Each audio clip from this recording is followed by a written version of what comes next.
તો એમાં સદગુરુનો શું વાંક? કદાચ હુડકું દરિયામાં હારી જતું હોય અને એમાં માણસ બેહી ગયો હોય અને મધ દરિયા બરોબર હુડકું પગે ને ઠેકડો મારીને પડે, એમાં બિચારો ખારો શું કરે? જીવાત્માને સંસાર સાગરમાંથી તરવું છે, એના માટે થઈ એક સદગુરુ રૂપી નાવડું છે. અને એ નાવડું જો મળી જાય અને એમાં જો આ જીવાત્મા બેસી જાય તો સહેજે તરી જવાય છે. નકલ જોઈજો, સાગરમાં પાણી છે અને સાગરમાં બુડેલું ગોતવું હોય તો જડે છે, પણ આ સંસાર સાગરમાં એક ટીપું પાણી નથી, છતાંય જેટલા બુડે છે એ ગોતાય જડતા નથી. મારો કે તમારો દેહ અત્યારે હાલમાં દેખાય છે, પણ આ દેહ જેથી પડી જાય છે પછી ગોતોય નહીં જડે. હો મારા બાપુ, એટલે અત્યારે આ દેહ મળ્યો છે તો આ દેહથી આ ભવસાગર, આ સંસાર સાગર તરવું હોય તો તરી જવાય છે, પણ એમાં તરવા માટે માયાનો પડદો શું છે એને જાણવો પડે. એક કઠિયારો હતો, લાકડા કાપવા જાય અને કુવાડો, ખરેખર અમારે દર્શક હમણાં લાવ્યા છે કુવાડો 200-250 એવો કુવાડો. હવે ખરેખરનો કુવાડો કાયમ બળતણ કાપીને લાવે, એમાં એક દી બળતણ કાપવા ગયો ભાઈ, એટલે કુવાના કાંઠે મોટું ઝાડવું, ત્યાં એક ડાળ હુકી. આને એમ કે ઝાડવા ઉપર ચડીને હુકી ડાળ પાડી લો. ઝાડવા ઉપર ચડી ડાળ કાપવા માંડ્યો, 2-4 ઘા માર્યા અને કુદરતી અધે બીજી ડાળ હારે આમ કુવાડો અડ્યો છે, એમાં આંચકો લાગ્યો ને હાથમાં મૂકી ગયો. હવે કુવાડો તો હાથમાંથી મૂકી ગયો એટલે કુવાડો ગયો કુવામાં. લાકડા કાપવા વાળો હેઠો ઉતર્યો, હેઠો ઉતરીને એવો રોવા માંડ્યો ને એવો રોવા માંડ્યો, હાસા હૃદયથી રોવા માંડ્યો કે હે દ્વારિકા વાળા, હે ડાકોર વાળા, હે મારા નાથ, મારું ભાંગી પીડ્યું ગાડું, મારો જીવનનો આધાર હતો, હું આનેથી ને ભરણ પોષણ ચલાવતો અને મારી કુહાડી આજ કૂવામાં પડીને ભૂલી ગઈ. મારા વાલા, એ મારી કોઈક વારી આવજે. જેમ દ્રૌપદીને સંકટ પીડ્યું હતું, દ્રૌપદી હાસા દલથી રોવા મંડીને કૃષ્ણ વારે સડ્યા, એમાં કઠિયારીની વારે ભગવાન આવ્યા, પણ બીજું રૂપ લઈને આવ્યા. બીજું રૂપ લઈને આવી અને કહે છે કે હે ભાઈ, કેમ આટલો બધો રોવસ? શું કરું કે મારી પાસે એક જ કુહાડી હતી અને મારે કુહાડી બહુ સારી હતી અને એ કુહાડીથી હું કાયમ લાકડા કાપતો અને એ કુહાડી આજ મારે આ કૂવામાં પડી ગઈ. હે હું શું કરીશ? એટલે હું રોઉં છું. એટલે ભાઈ કે રોઈશ નહીં, મને તરતા આવડે છે અને રે હું તારી કુહાડી કાઢી દઉં. હતા ભગવાન કોઈ બીજું રૂપ ધારણ કરીને આવ્યા હતા, આને સાનો રાખ્યો અને ભગવાને દીધો કૂવામાં ધૂપકો. એક જ ધૂપકે મારી પાસે ડચકી ખાઈને કુહાડી હાથમાં લઈને આવ્યા.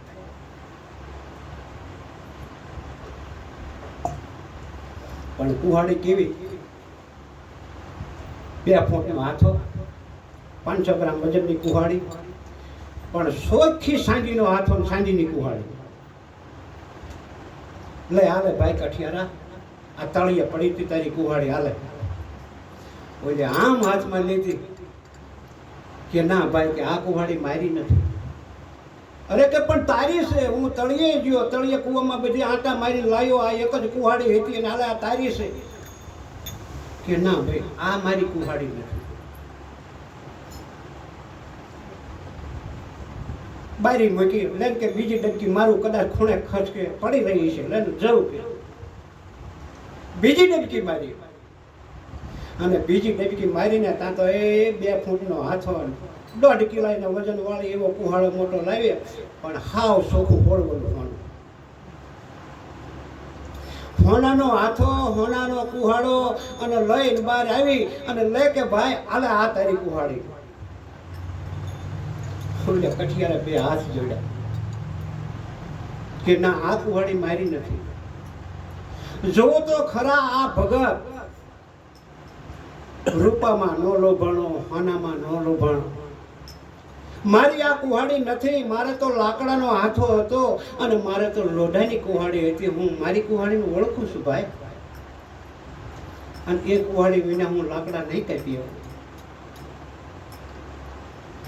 વળી પાછી હોનાની કુહાડી હતી, એને બહાર મૂકી કાંઠે લઈને કે હજી એક ધૂપકો મારું. વળી એક ધૂપકો માર્યો, એક ડબકી મારી, અને જે એની કઠિયારાની કુહાડી હતી એ જ કુહાડી જ્યારે હાથમાં લઈને બહાર આવ્યા, આલે ભાઈ કે આ કુહાડી ખરેખરનો રાજી થઈ ગયો. વાહ મારા નાથ, વાહ કે ભલે તમે ગમે તે ભરવાડ હો, ગમે તે હોય, તમે તરિયા બહુ સારા, અને મારી કુહાડી કાઢી દીધી. મારે કાયમનું ભાતું કુહાડી હતી, બસ આવડી આ જ મારી હતી. લઈ લીધી. ઓલો જે ભગવાનના રૂપમાં જે અંદર પડી અને હોનાની અને રૂપાની બે કુહાડી લાવ્યા હતા, કઠિયારાને કીધું કે ભાઈ તારા ઉપર હું પ્રસન્ન થયો. તને હોનામાં માયા ન લાગી, તને આ રૂપામાં માયા ન લાગી. ધનિશે તારી ભક્તિને ભલે તું કઠિયારો હશો, ભલે તું કંગાળ હશો, નિર્ધન હશો, પણ તને ક્યાંય માયા ન લાગી ને, હું તને પ્રસન્ન છું. જા બે કુહાડી તને આપી દઉં.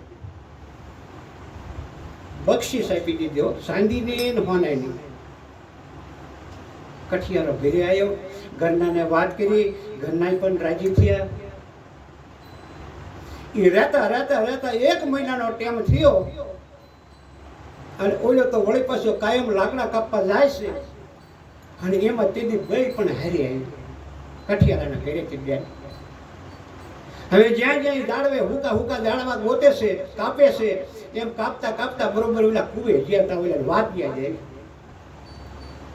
એમ ઘરના કે ઓલી હોનાની રૂપાની હું બે કુહાડીઓ લાવ્યો હતો ને, કે હા એ જો ઓલા કુવે લાવ્યો કે હે હાલો જોઈ બે ગયા. કુવાના કાંઠે ઉભા રહ્યા. ઓલો ભાઈ વાત કરે છે કે જો આ દાડવાની ઓલી ડાળ રહી હુકી અહીંયા હું કાપતો હતો, અને મારી કુવાડી હાથમાંથી સટકીને પાણીમાં પડી જાય, અને એમાં એક અજાણ્યો માણસ આવ્યો, એને 2-3 ડબક્યું મારી. પેલા રૂપાની કુહાડી કાઢી, પછી હોનાની કાઢી, તોય મેં હા ન પાડીને જ્યારે મારી કુહાડી કાઢીને એટલે મેં તરત હા પાડી. હું મારી કુહાડીને ઓળખી ગઈ. પણ એ ભાઈ એટલો બધો મારી ઉપર પ્રસન્ન થઈ ગયો ને, એટલે મને 2 કુહાડી આપી દે. જ્યાં આવી વાત કરે છે, અને એ વાતમાં કોઈ ભાન ન રહી, એક ડગલું જે આગી ખસી તો 2 કુહાડી ખાઈ. હવે જેડી કુહાડી પડી હતી તેડી ઓલો ભાઈ કુહાડી હાટું થઈને જે રોતો હતો, અને આજ પોતાની અસતરી પાણીમાં પડી જાય અને બુડી જાય, એ માણસ કેટલું રોયો હોય છે. એવું રોવા માંડ્યો ને એવું રોવા માંડ્યો, હાસા હૃદય થયો. એ મારા વાલા, હે મુરલીધર, હે ડાકોર વાળા, મારી વારે હટ આવજે. એ હું નકર એકલો થઈ ગયો, આજ જોઈએ મારા વાલા ઢીલ ન કરતો. હાસા હૃદયથી એવું રુદન કર્યું, અને મારો વાલો આયા પાછા. ભગવાન આયા, ઈનો રૂપમાં બીજું રૂપ ધારણ કરી, અને જે ઓલા કુહાડીઓ કાઢી દીધી હતી એવા જ વસ્ત્રો પહેરીને આયા. ઓલો ઓળખી ગયો કે હા સારું કર્યું, લે આ ભાઈ આયા, કે આમ મેં જ મારી કુહાડીઓ કાઢી દીધી. હે મારા વાલા કે હટ પડો, હટ, તમે આમાં ધૂપ કરી દો, મારા ઘરના હમણાં મરી જાય છે, આમાં પડી ગયા છે. કે શાંતિ રાખ, પેલા મને નહીં મરે, મને તરતા આવડે છે, લઉં કાઢી દઉં. કે હન બહારથી ધૂપકો દીધો કુવામાં, ડબકી મારી અને લાયા. પણ ઇન્દ્રની અપસરા જેવી, શું એ સુંદરીનું રૂપ, એટલી બધી રૂપાળી આખા ગામમાં કોઈ ન હોય એવી રૂપાળી લઈને આમ બહાર આવી અને કીધું કે લે ભાઈ આ સ્ત્રી તારી. કે હા ભાઈ આ જ મારી.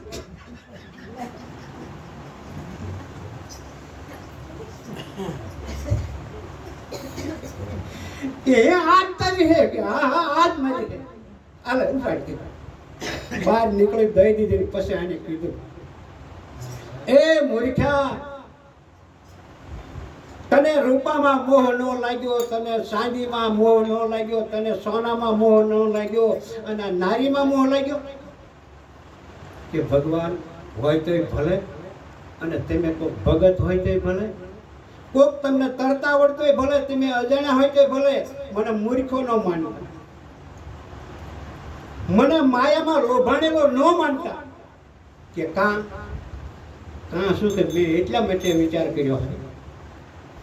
જેથી રૂપાની કુહાડી દીધી તેથી મેં ના પાડી હતી કે આ મારી નથી. જેથી હોનાની કુહાડી દીધી તેથી મેં ના પાડી હતી કે આ મારી નથી. અને જ્યારે લાકડાના હાથા વળીને લોઢા વળી મને આપી ને ત્યારે મેં હા પાડી હતી. પણ મેં હા પાડી અને તમે પરસન થઈ ગયા એટલે બે કુહાડી તમે મને આપી દીધી. અને આજ તમે આ સુંદરીને પારી લાયા અને હું જો એમ કહું કે આ મારી નથી તો તમે બીજી ડબકી મારો અને લઈને બીજી હટી ગયું મારી લઈને આવો. પછી તમે પરસન થઈ જાઓ. કુહાડી બે આપી હતી એમ તમે જો આને આપી દો મારો એકના બદલે બે ક્યાં હશે એટલે મેં આ પાડી છે. એટલે આ જીવાતમાં કદાચ ભક્તિ કરતા કરતા ધન સંપત્તિમાં માલ મિલકતમાંથી મનમાંથી કલ્પના ઓછી થાય, મારાપણાનો ભાવ છૂટી જાય. પણ નારીનો મોહ કે છોડવો ને. જે ઘરની નવલિંગી વાસના છે, નવલિંગી એટલે પોતાના દીકરા, પોતાની દીકરીઓ, પોતાનું ઘરનું માણસ, જે કોઈ સગું વાળું, આ નવ પ્રકારના જે સંબંધ છે અને એ સંબંધમાંથી છૂટી અને પરમાત્માની હારે જે તાર લગાવવો ને એ અતિ કઠણ છે. એટલે મહાપુરુષો કહે છે કે સાગર તરવો હોય તો સહેલો છે, પણ આ સંસાર તરવો અઘરો છે. અને આ સંસારમાં કોક તરે અને જે તર્યા ને એને કસોટી પડે. જેના તમે ઇતિહાસ જુઓ, પછી ભલે હરિચંદ્ર હોય કે સગાળશા હોય કે દંપતિ હોય, કોઈ પણ કસોટી વિના કોઈ પાર પડ્યા નથી. હવે આથી આગળ વિશેષ બોલતો નથી, સમય જાજો થઈ ગયો. એટલે આ મહારાજનો થોડોક વારો છે તો મારી વાણીને વિરામ આપું. બોલો સદગુરુ મહારાજની.